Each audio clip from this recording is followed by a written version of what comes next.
Surat international airport પર air India એક્સપ્રેસની સુરતથી દિલ્હીની ફ્લાઇટ ટેકનિકલ ખામીના કારણે ન ઉપડી શકી, જેના કારણે મુસાફરોને મુશ્કેલીનો સામનો કરવો પડ્યો છે।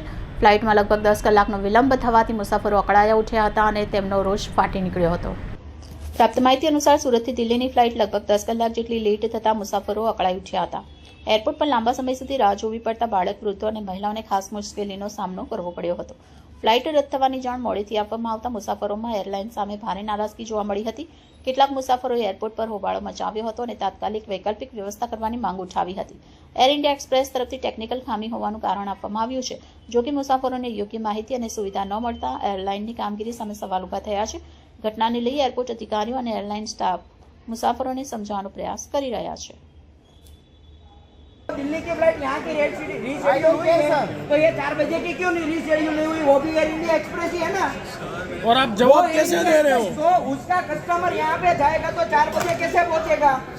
वो मेरी दिक्कत नहीं है, मुझे फ्लाइट चाहिए, मुझे रिफंड लेना है। वो तो वो टाइम है ना आपका। I don't care. क्यों